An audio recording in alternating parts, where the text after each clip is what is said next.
ডাঙৰ দুখন চাৰ্জাগৰ দিয়ক সৰুখন এখনে নহ'ব দে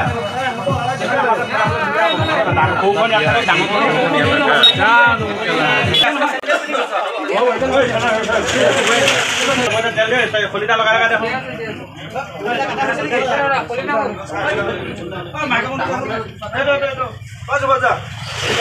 আমাৰ বন্তি প্ৰজ্বলনৰ কাৰণে সকলো আয়োজন হৈ গৈছে।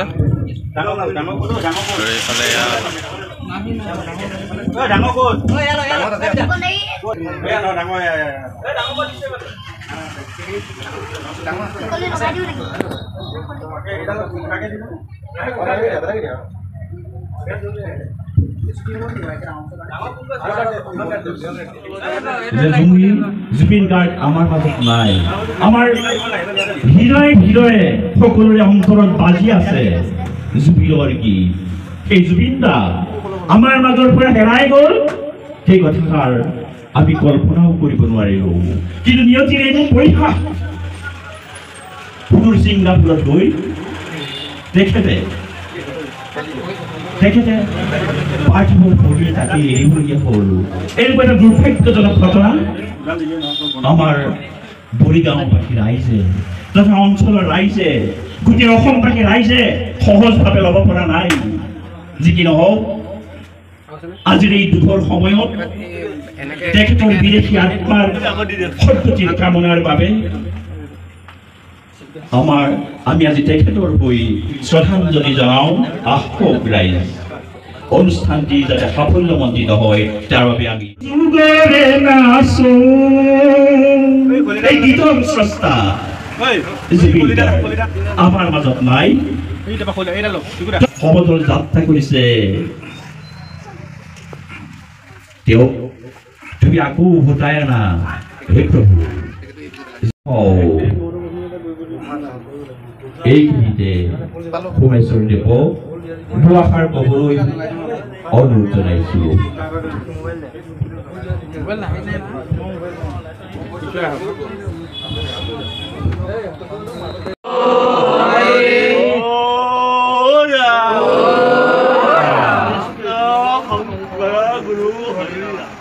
ব্ৰহ্মা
লগতে আমাৰ ৰাস্তাৰ কাষে কাষে যিখিনি বন্তি যোগাৰ কৰি ৰখা হৈছে, আমাৰ সকলো সদস্যবৃন্দক বন্তি গছ জ্বলাবৰ কাৰণে অনুমতি প্ৰদান কৰা হ'ল।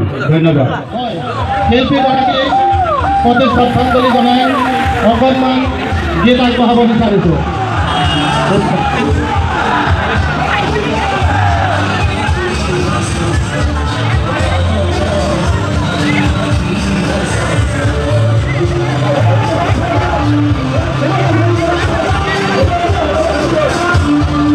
Thank you.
সকলো